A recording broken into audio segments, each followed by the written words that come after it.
Alrighty, I think we should go ahead and get started. Thank you everybody for joining me today. My name is Michael Bell. I'm one of the sales executives here at AcreValue, and I'll be running through a high-level webinar today about AcreValue and unlocking land value strategies that I think would be very useful for y'all's line of work.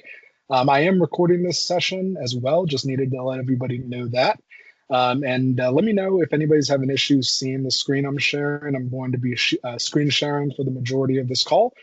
So let me know if you're having any issues seeing that. But let's go ahead and get kicked off. So today we're going to be learning a little more about AcreValue and some of the tools and strategies you can use when you're doing your parcel selection. So I wanted to go ahead and start with an agenda overview. So today we're going to start with land search tools, be giving you high-level introduction to some of the advanced search tools that we use within the software. Next, we'll be looking at some comps, comparable sales analysis, identifying, analyzing any comps that are related to our selected parcel.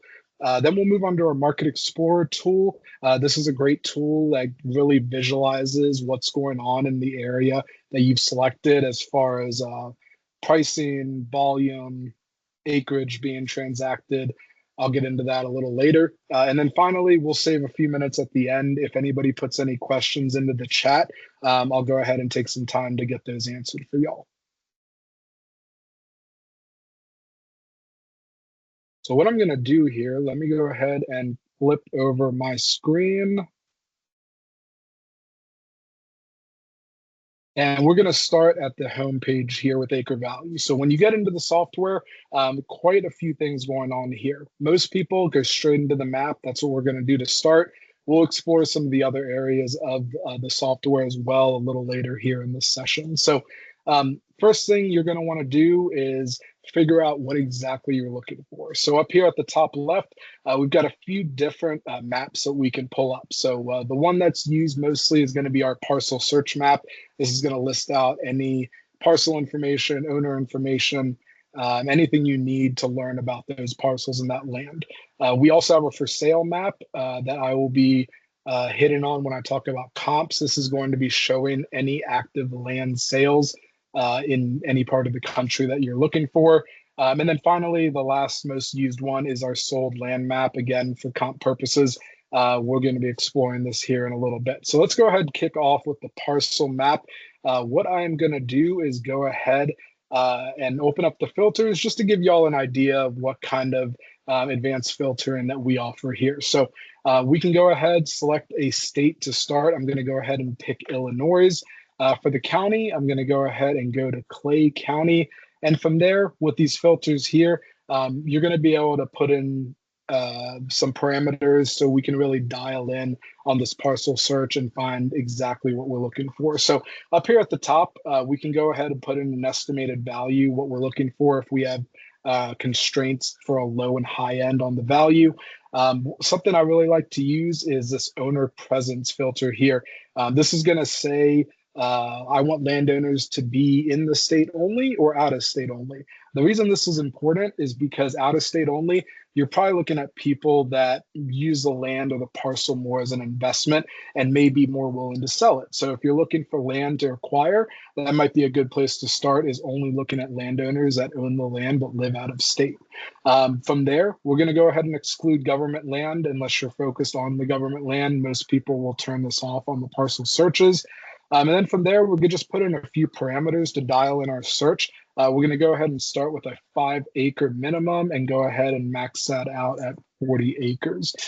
From there, the other filter that I really like to use is your land use. So if you're looking for a specific, whether the parcel be cropland, whether it be a grass pasture, more developed land, or forest, we're going to be able to dial that in. So for these purposes, I'm going to go ahead and select grassland and cropland to start. So once we go ahead and apply these filters, it's going to take a second here to get our results, and then we'll be able to go ahead and zoom to the results. And this will show us all the parcels that match the criteria that we put in. So from here, we can go ahead and change this to a list view, give us a little better idea of what is going on here. Just again, take a second or two to load, but all these parcels here will be shown on the list in a very easy to view, very easy to navigate format. Once you find an interesting parcel, let's say, for example, we're going to go Mix Watson over here. Here's the owner's name. It's going to go ahead and give you all the relevant information for this parcel, the acre size, what county it falls in, your parcel number, owner address. And we're going to go ahead and zoom to this guy's parcel and see a little more. So I'm going to snap back to the map over here. Once we have this parcel identified, we see that Mix Watson is the owner. If we want to go ahead and get Mix Watson's phone number and email address, we can go ahead and click the little magnifying glass over here. If that information is available, it will go ahead and provide any information that is relevant to that customer. So address, age, owner, possible phone numbers, and then emails if relevant.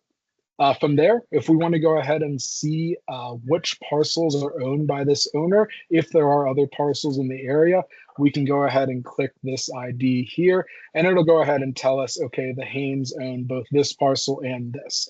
From there, we can go ahead and see some snapshot of the selected parcel, what kind of crops were being grown on it. Looks like majority soybeans for this parcel here. And then from there, we can actually go ahead and run a full report to get more relevant information or additional layers of information that we can go ahead and use. So number one, it's going to list out all of our comps for that parcel. So we can go ahead and see really quickly for comps, where they're located in comparison to our target parcel, and get all that information that may be relevant to us. From there, additional things that you'll be able to see within the report is going to be the elevation. It'll go ahead and give you an elevation heat map, as well as listing out what percentage of that parcel is in that elevation range. Moving on from there, we're going to be able to see the vegetation on our selected parcel. And again, it's going to show a heat map showing the NDVI range, which is your soil quality, and what part of the parcel falls into that range. And moving on from there, it'll dive into the soil survey with even greater detail. Go ahead and tell you exactly which soils are actually in that parcel, what percentage of the field is with that soil quality or description soil type. And then from there, just a couple more features that are going to be listed in the report.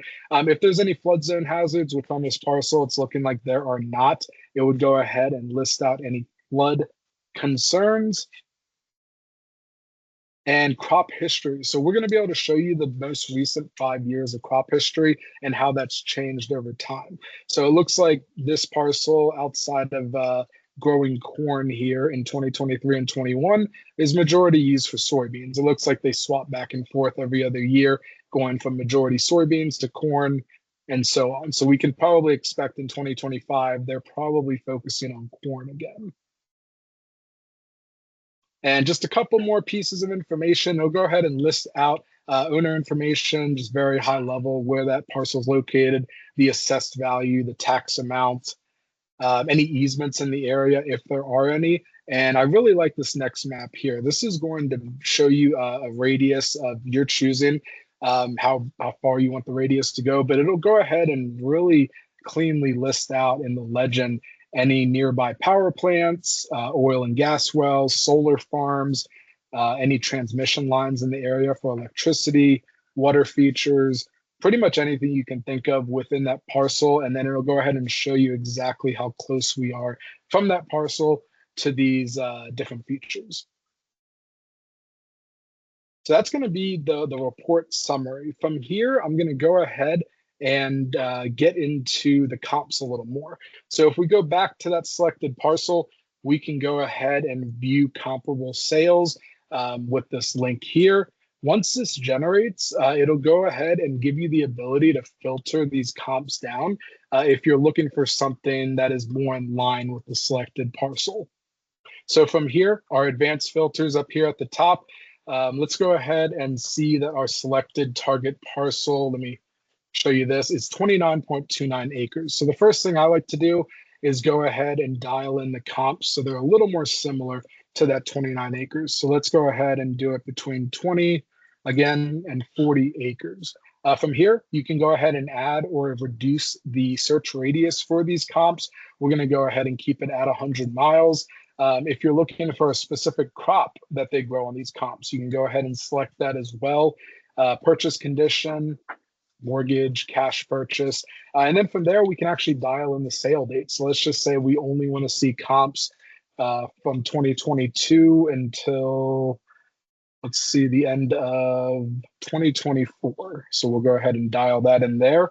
And once you apply those filters, it'll go ahead and update these comps to match exactly what you're looking for from there. So it looks like we again found 4 comps. And this time it looks like the acreages are all between 20 and 40. So it's going to give you a little flexibility to go ahead and dial in those comps to exactly the type of other parcels that you're wanting to see. And from here, if you want to go ahead and explore any of these comps, you can go ahead and click on any of them, go ahead, view the details here, and it'll go ahead and give you all that parcel information for that specified comp. And go ahead and tell you the sale amount, what it was sold for, the sale date, the condition, who the buyer and seller was. So any relevant information regarding the sale, it'll go ahead and display here. Moving back to the comps here, if you are looking for, like I had mentioned earlier, a specific crop, it looks like these are majority grass pasture, forest, and corn. Our target parcel, like I said, is growing soybeans. So we can go ahead and update this and just show crops that are growing soybeans as well. So it's very flexible to your needs. Again, as you can see, it gave me 4 brand new comps over here. So you can go ahead and dial this into exactly what you're looking for as far as comps are concerned. And the next thing I wanted to show everybody from here is going to be our Market Explorer tool. So we can access it from the homepage here, down here, along with those maps that I'd shown you. This is a quick way to get to those. We can go into the Market Explorer. So this is going to be very important for figuring out these land value trends. Now, we partner with Farmer Mac, which is one of our main partners here at AcreValue, and they give us a lot of information, a lot of verification on our numbers, and give us that extra layer of due diligence on our side to make sure we're giving you the most accurate numbers possible. So again, let's go ahead and we're going to go with Illinois this time. We're going to go ahead and select a county. I'm going to go ahead and stick with Clark County here. Our search frame, we're probably going to want to go back a couple years. So 2025 Q4, let's go ahead and go from the past 2 years. From there, we're not going to put any restrictions on acreage this time. We want to see more of a snapshot, more of a holistic view of what's going on in the market from the last couple years. So once you refresh this, you're going to see a nice little heat map here of any recent sales within those last 2 years according to our parameters. Farmer Mac goes ahead and gives us a price index. This price index here is really the benchmark in our industry for showing of the land at the time. This is going to show that, as in most areas of the country, as you all know, home prices are falling. So we're going to see this trend in most areas of the country right now. From here, it really gives you a lot of great information from that time period to give you an idea of what's going on in the local market. So to start, we have sales price per acre. It's going to go ahead and show that it looks like we're just above $7,000 per acre in this county. It looks like that has gone up a little, about $947 a quarter. And then from there, we can see that there is 49 sales that match our criteria. The volume, high-low for the transactions, it looks like majority of them were coming from Q4 of 2023. And then total sales volume, how much actually moved in the market from that period, and a few other different statistics here. Total acreage sold, average acreage sold per quarter, and it goes ahead and lists us out with relevant trend lines to give you an idea of if this market is trending along the line of the average, and it looks like it is. From here, a few more pieces of information I'd like to hit on.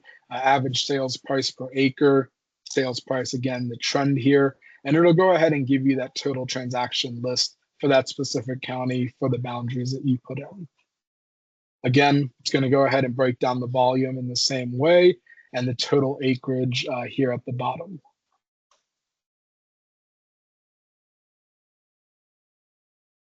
So from here, just to give y'all an idea of, in comparison to Clark County, Illinois, let's pick somewhere completely different.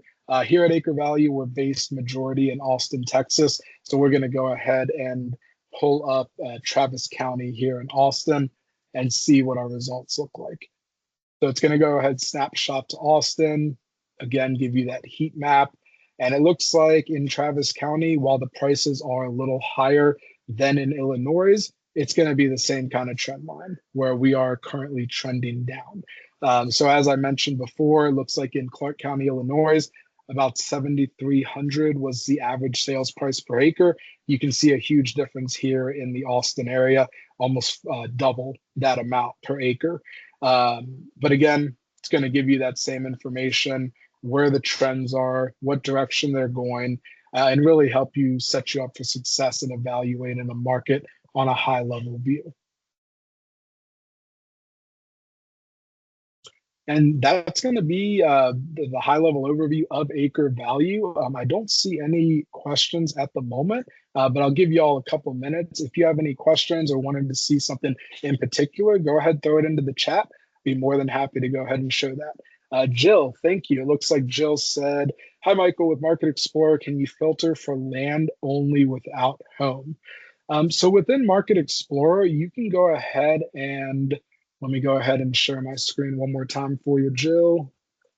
Jump back into that Market Explorer. So from here, a couple different ways you can really filter this down. So we can go ahead and take off the market type and go ahead and maybe auction foreclosure, not advertised, unconfirmed. But if you're looking for just land and not including the homes in there, I would go ahead and filter it based on the category. So let's go ahead and say, we'll start with forestry. We'll put in row crops, and this should dial the land in to only show in land that is used for those purposes. So probably not as far as those home values included. Let's go ahead and pick a big rural state. We'll go back to Illinois. I think it's a great example. So once we're going to go ahead and just do the whole state here, see what it gives back to us. So it looks like we can go ahead and put it in the parameters of forestry and row crops only. So this is going to be what is popping up here. We are at today 75.92 for our pricing index. Just to give you a comparison, if we are going for not that, and we're going to make it back to market, it'll go ahead 75.92. The trend line did change a little when I switched back to market, as you can tell here. I'll go ahead and put those parameters back in and refresh those results, and you can see the trend line change as I put those results in. Jill, did that answer your question, or I could go ahead and expand on that just a little? And then it looks like John, while I'm waiting for Jill, if I need to do any follow-up there, John, can you filter for land that doesn't have an access easement and or dirty title due to tax sale? Can you filter for land that doesn't have an access easement and or dirty title? John, that's a good question, and I think I will need to follow up with you on that. I don't believe we have anything that can filter out specific things within the title, as we're mainly just pulling any relevant information that comes in, but I don't believe that we can exclude anything, quote unquote, dirty title, but that doesn't have access, have an easement access. If we go back to the map here, let's see what we can do as far as easements. So another thing that I did not touch on, and I can go ahead and zoom out so y'all can get a better picture of this, is going to be our map layers. So if we're looking for any kind of, let's say, flood zones, protected areas, we can go ahead and add these filters on, and we can see any kind of easement areas, protected areas. So if we kind of drill in here, we can go ahead and when we are looking for these parcels, go ahead and exclude this area here. If those parcels do show up, I think that'd probably be the easiest way to filter out any easement access there. And John, let me know if I answered that question for you. If you have any follow-up there, I can show you a little more. And Jill, thank you for confirming that. Um, but from here, there's quite a bit of other filters in our map while I'm waiting for any other questions to come in that we can go ahead and show you just to give you an idea of the power of this software. So let me go ahead and clear my filters because I'd love to show you guys this on a larger scale here. So electrical grid, we're going to go ahead and apply that filter. Probably have to zoom in a little since there's a lot of power lines out there. So it's going to go ahead and differentiate between our distribution lines and our transmission lines. It's going to go ahead and give you the energy volume that they can hold. From there, we can go ahead and add on electrical regions. It'll go ahead and show all the relevant substations, power generation stations, and from there, just to kind of change it up a little and give you a different view of kind of the stuff that we can provide here, let's go ahead and look at crop cover. So this is going to give you a full detailed view, and this information is being pulled directly from the USDA and USGS is the majority of our vegetation layers. So we can go ahead and say, okay, soybeans. We can go ahead and here, that should be corn, and go from there. So this is going to have a pretty comprehensive view of all the crops that are included on the map here. Again, I already touched on oil and gas infrastructure. If you want to go ahead and see any kind of natural gas pipelines, oil pipelines, this is a layer here as well. And then just a couple more I wanted to show you while I see if there's any more questions that come in. A really cool new one that we just added is actually our USGS elevation map, and this looks really cool from a nationwide perspective. So this is generated from the USGS using LiDAR, and it gives you a heat map of exactly where that elevation change is happening. So as you can tell, the lighter color is going to be the most closest to sea level. So blue into the green, and then from there, best example here is going to be the mountains out here, Rocky Mountains. You can see where the elevation really starts to change. And I think that's going to wrap up everything that I have to share today. If any other questions, if anybody has any other questions, please throw them in the chat. I'll hang out here for the next 10 minutes or so and be more than happy to answer any additional questions. But really appreciate y'all taking the time today to sit here and watch my webinar. And I really hope you got something out of it. We'll go ahead and make sure we follow up with everybody who attended today. And make sure that we can touch and say, hey, anything else I can help you with, and we'll go from there. But again, thank you guys so much, guys and gals, and hopefully I'll be talking to y'all soon. And Jill, good question. Level of membership needed to access this info. So we've got a couple different levels that I'll touch on. So the big difference, we're going to have our plus level and then our premium level. I really recommend the premium, not just because it is the higher price level. That's not the reason. The reason here is it's going to give you the entire power of the software between owner information, phone numbers, emails, if that's relevant. Maybe you're building a marketing list and want to go ahead and reach out to these owners. But from there, our plus data is going to include everything that I was illustrating recently as far as crop cover, the elevation map. But when we're talking about more premium features, there's electrical regions, electrical grid, anything like that, power generation sites, along with a more in-depth dive into that owner information will only be accessible from a premium level. But with the plus level, you're still getting access to the mapping, some basic information on the parcels. And even with our free account, which is right below both of those, you can still access the map and play around with it. If you wanted to go ahead and set up a separate call with me to go ahead and discuss this in a little more depth, I'd be more than happy to do so. If anybody would like me to follow up after this call specifically for that, go ahead and let me know in the chat, and we can go ahead and do that as well.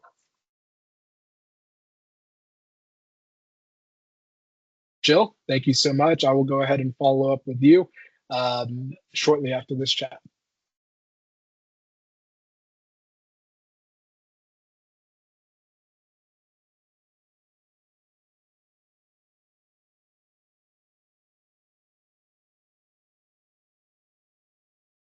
Otto, thank you for that. I really appreciate it. And again, Otto, if there's anything else we can do for you, follow up wise, please let me know. I'd be more than happy to.